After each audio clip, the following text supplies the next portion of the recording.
Good morning to everybody. Once again, Pritesh sir welcomes you all in the video lecture. તો ફરી પાછા આપણે 11th અને 12th science ની અંદર આવતો એક topic, similar topic, information transfer, જેના છઠ્ઠા લેક્ચર ની અંદર હું તમને બધાને આવકારું છું. પહેલી બાબત એ ઇન્ફોર્મેશન ટ્રાન્સફર ની અંદર 4 થી 5 બાબત કે જેમાંથી કોઈ પણ એક પૂછાય છે. ટેબલ હોઈ શકે, ગ્રાફ હોઈ શકે, ચાર્ટ હોઈ શકે, મેપ હોઈ શકે, પિક્ચર હોઈ શકે કે ડાયાગ્રામ હોઈ શકે. આ નોન વર્બલ ઇન્ફોર્મેશન કોઈ પણ હોઈ શકે, બરાબર. અને એમાંથી તમારે એક પેરેગ્રાફ એ ઇન્ફોર્મેશનનો ઉપયોગ કરી અને પેરેગ્રાફ લખવાનો હોય છે, બરાબર. જે આપણે 5 ટેબલ ઓલરેડી કમ્પ્લીટ કરી ચૂક્યા છીએ. આજે આપણે છઠ્ઠું ટેબલ એ શરૂઆત કરવાની છે, બરાબર. પણ છઠ્ઠું ટેબલ શરૂઆત કરું એની પહેલા ફરી પાછો હું તમને કહું છું કે ખાલી ઉતારો કરવાથી આવડી જાય નહીં, બરાબર. ટેબલને સમજવું પડે, શું કહેવા માંગે છે, શેના વિશે છે, રાઈટ. કમ્પેરિઝન કરવી પડે, બરાબર. અને એ મુજબ તમારે ગ્રામેટિકલી પરફેક્ટ વાક્યો બનાવી અને પેરેગ્રાફ લખવો પડે, બરાબર. તો તમને 4 માર્ક પૂરા મળે છે, બરાબર. પાર્ટ બી ની અંદર સાયન્સમાં 11th અને 12th સાયન્સ ની અંદર પાર્ટ બી ની અંદર 4 માર્કમાં પૂછાય છે. કોમર્સમાં પણ પૂછાય છે, બરાબર. પણ અત્યારે આપણે 4 માર્કમાં સાયન્સમાં પૂછાય છે, બરાબર. તો એમને આપણે શરૂઆત કરીએ. Study the following table. નીચે મુજબનું ટેબલનો અભ્યાસ કરો અને write a paragraph based on it, બરાબર. કે એક પેરેગ્રાફ આના ઉપર આધારિત લખો. તમામને ઉપયોગી છે. 11, 12 સાયન્સ એમાં તો આવે જ છે, પાર્ટ બી માં 4 માર્કનું, અને કોમર્સ ને પણ આવે છે, બરોબર. જો શું કહેવા માંગે છે, પહેલા નેમ છે ટોમ, લ્યુસી, સોમ અને બંટી. 4 વિદ્યાર્થીઓના નામ આપ્યા છે. ફિઝિક્સ, કેમેસ્ટ્રી, ઇંગ્લિશ 3 સબ્જેક્ટના નામ આપ્યા છે અને ટોટલ માર્ક્સ આપ્યા છે, બરોબર. એટલે પહેલા વહેલા તો આ ઇન્ફોર્મેશન 4 વિદ્યાર્થીઓની અને એના રિઝલ્ટની છે, બરોબર. એટલે પહેલું વાક્ય જે આપણે શરૂઆત કરીએ તો ત્યાંથી કરીએ કે in this table the result of 4 students is given, બરાબર. the result એટલે પરિણામ of 4 students, 4 વિદ્યાર્થીઓનું પરિણામ is given, આપવામાં આવ્યું છે, બરાબર. their names are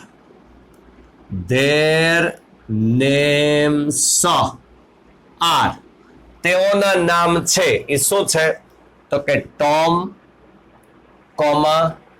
Lucy, Som and Bunty, બરાબર. હાલો, શું આ ટેબલ દર્શાવે છે એ પહેલા લખ્યું અને કોના વિશેનું આ ટેબલ છે એ આપણે લખ્યું, બરાબર. હવે પરફોર્મન્સ જોવાનું રહે. તો પહેલા વહેલા રિઝલ્ટમાં 4 માંથી કોનું સર્વશ્રેષ્ઠ રિઝલ્ટ છે એ જોઈ. તો આમાંથી જો ટોટલ માર્કિંગ છે એમાં 240 માર્કિંગ છે એ બંટીને છે. એટલે 4માં બંટી હાઈએસ્ટ છે, આમ આપણે કહી શકાય, બરોબર. તો અહીંયા આપણે લખી શકીએ બંટી ઇઝ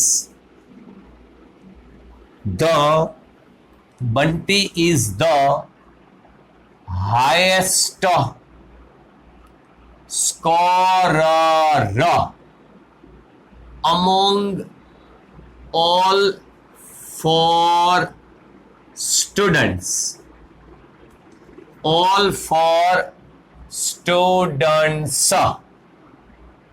એટલે 4 વિદ્યાર્થીઓની વચ્ચે સૌથી હાઈએસ્ટ સ્કોરર જો હોય તો એ બંટી છે, બરોબર.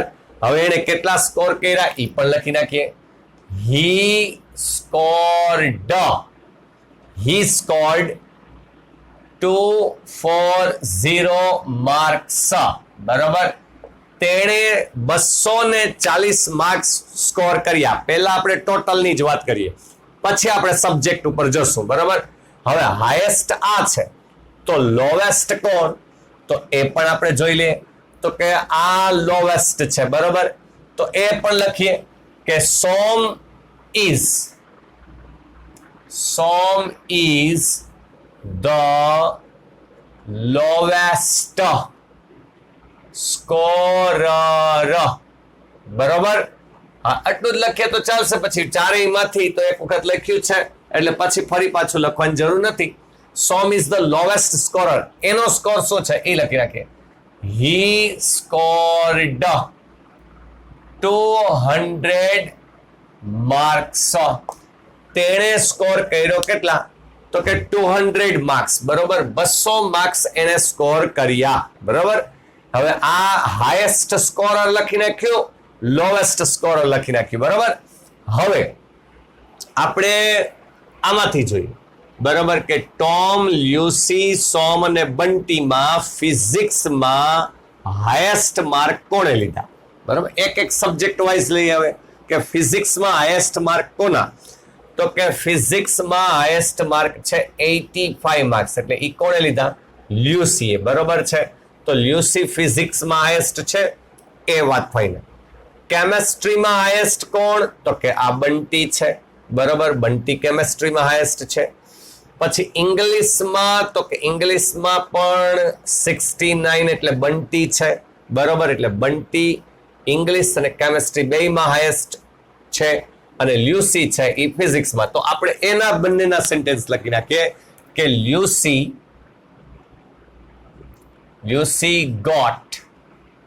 got 85 marks, 85 marks in physics, which કે જે 85 માર્ક્સ ફિઝિક્સમાં મેળવ્યા, which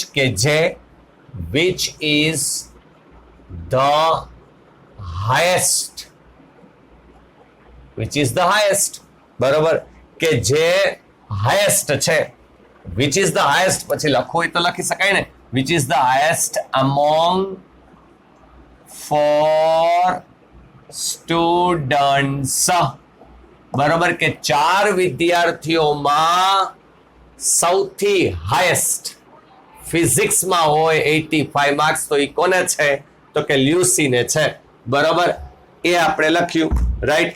પછી બંટી, હવે બંટીને આપણે બે કેમેસ્ટ્રી અને ઇંગ્લિશ બંનેમાં બંટી હાઈએસ્ટ છે, તો આપણે એ લખી શકીએ કે ભાઈ Bunty is the highest scorer in chemistry and English, બરોબર. કેમેસ્ટ્રી એન્ડ ઇંગ્લિશ, તો કેમેસ્ટ્રી અને ઇંગ્લિશની અંદર હાઈએસ્ટ માર્કિંગ કોના છે, તો કે બંટીના છે, બરોબર. તો આપણે એ લખી નાખ્યું, રાઈટ. હવે આપણે શું લખી શકીએ, હવે ટોટલનું એક લખી નાખ્યું, સબ્જેક્ટ વાઇઝ હાઈએસ્ટ લખી નાખ્યું, બરોબર છે. તો હવે આમ જોવા જાવ તો કોનું પરફોર્મન્સ કોનાથી વધારે સારું, એક એ લખીએ. તો બંટીનું પરફોર્મન્સ છે એ તો સારું, આપણે કહી દીધું હાઈએસ્ટ છે. આ ભાઈ સાહેબ લોવેસ્ટ છે, બરોબર. આમ એ ત્રણેય સબ્જેક્ટમાં પણ આપણે જણાવી દીધું કોણ હાઈએસ્ટ છે કોણ લોએસ્ટ છે, બરોબર. હવે શું લખી શકીએ, તો કે ઇન ઓલ 3 સબ્જેક્ટ, ત્રણેય સબ્જેક્ટમાં પોઅર હોય પરફોર્મન્સ, તો એ કોનું છે, તો સોમનું છે. જો એટલે આપણે એ પણ લખાય ને શું કામ એને, તો કે ત્રણેય સબ્જેક્ટમાં પુઅર પરફોર્મન્સ કોનું, તો કે સોમનું. એટલે સોમ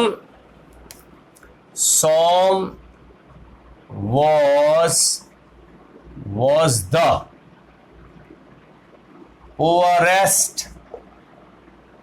performer in all 3 subjects. ત્રણેય સબ્જેક્ટમાં સૌથી પુઅરેસ્ટ પરફોર્મર જો કોઈ હોય તો ઈ કોણ? તો કે સોમ. બરોબર, સોમ પુઅરેસ્ટ પરફોર્મર. એની જેમ બેસ્ટ પરફોર્મર ત્રણેયમાં હોય તો ભલે આમાં 85 લ્યુસીન હાઈએસ્ટ, પણ ત્રણેયમાં જો આમ જોવા જાવ તો સારા માર્કિંગનો સ્કોર કોણે કર્યો? તો કે બંટીએ કર્યો, રાઈટ. તો આપણે એ પણ લખી શકીએ કે Bunty was the best performer in all three subjects. બરાબર, ત્રણેય સબ્જેક્ટ્સમાં બંટી છે એ ત્રણેય સબ્જેક્ટ્સમાં બેસ્ટ પરફોર્મન્સ આપનાર છે. બરોબર, હવે આપણે જેમ હાઈએસ્ટ લખ્યું એમ લોવેસ્ટ લખી શકાય સબ્જેક્ટમાં. બરોબર, તો એક એક લીટી એની થશે. જેમ હાઈએસ્ટ લખ્યું કે 85 હાઈએસ્ટ છે તો લોવેસ્ટ સોમ. બરોબર, સોમ. પછી હાઈએસ્ટ લખ્યું કે બંટી છે તો લોવેસ્ટ, તો કે સોમ એન્ડ લ્યુસી બંને લોવેસ્ટ. હાઈએસ્ટ લખ્યું 69 તો એમાં સોમ અને ટોમ. બરોબર, આ બંને. તો આ સબ્જેક્ટ વાઇઝ લોવેસ્ટ કોણ એ પણ હવે ઉમેરીએ. બરોબર, તો સોમ was the lowest scorer in physics with only 70 marks. બરાબર, સોમ was the lowest scorer in physics with only 70 marks.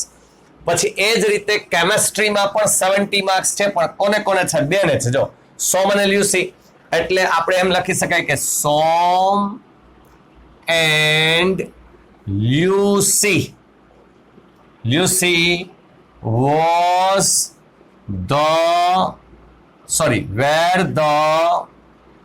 were the lowest scorers. હવે બે છે એટલે સ્કોરર.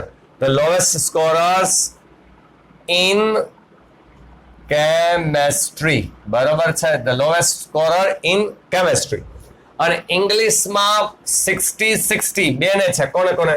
સોમ અને ટોમ. બરાબર, તો એ આપણે લખીએ કે સોમ એન્ડ ટોમ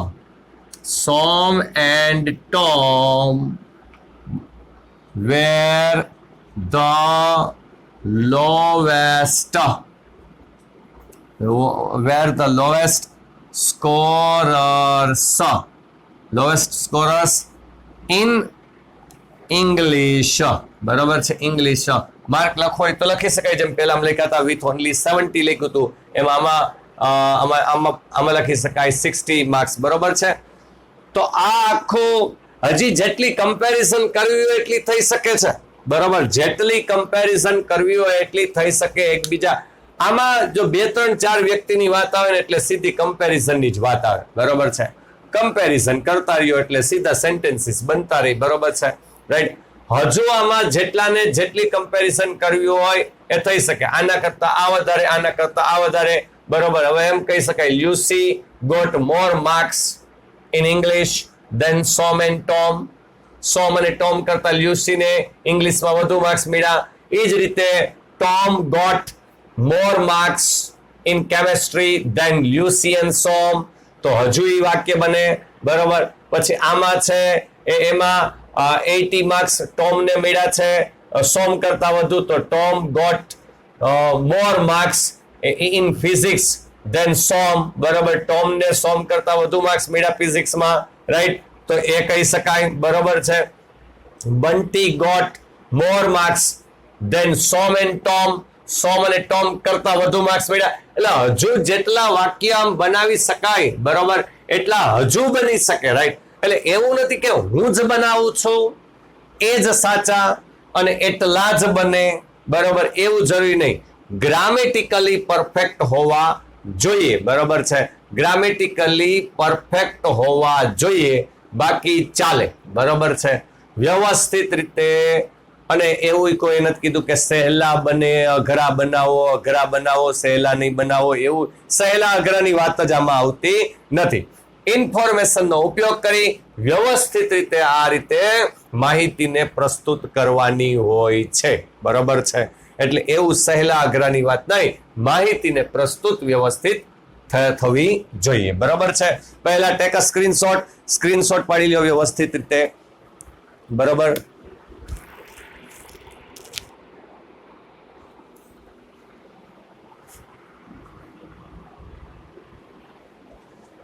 હા, હજુ તમે પ્રેક્ટિસ આની રાખજો. બરોબર? જેમ હું ટેબલ કરાવતો જાઉં, હજુ કંઈક તમને નવા વિચાર આવે કે આના કરતા હજુ હું આમ લખી શકું, તેમ લખી શકું, બરાબર, અથવા આના કરતા હજુ આવી રીતે લખ્યું હોત તો વધુ સારું લાગે, એવું કંઈ તમને વિચાર આવે તો તમ તારે મને કહેજો. બરાબર છે? ગ્રામેટિકલી પરફેક્ટ હશે, સારું હશે તો હું તમને એમ કહીશ કે યસ, આ લખી શકાય. બરાબર છે? મને જે વિચાર આવે એ મુજબ મેં લખ્યું હોય. બરાબર? તમને જે વિચાર આવે એ મુજબ તમે લખો. કોઈ બુકમાં હોય તો એ બુકવાળાને વિચાર આવતો હોય એમ બુકવાળા લખતા હોય. બરાબર છે? એટલે આમાં એવું નથી કે એ જ એક્ઝેક્ટ એ જ લખવાનું. બરાબર? એવું નહીં. રાઈટ? તમને એ ઇન્ફોર્મેશનને તમે સેન્ટેન્સમાં પ્રસ્તુત કરતા આવડવું જોઈએ. બસ આ મહત્વની વાત છે. બરોબર? ઓકે, વ્યવસ્થિત ફેરબુકની અંદર આ છઠ્ઠું ટેબલ પણ વ્યવસ્થિત રીતે ઉતારી લેજો. બરોબર છે? અને ફરી પાછા આપણે નેક્સ્ટ લેક્ચરમાં મળશું. Have a nice day. Good bye. આવજો. ટાટા.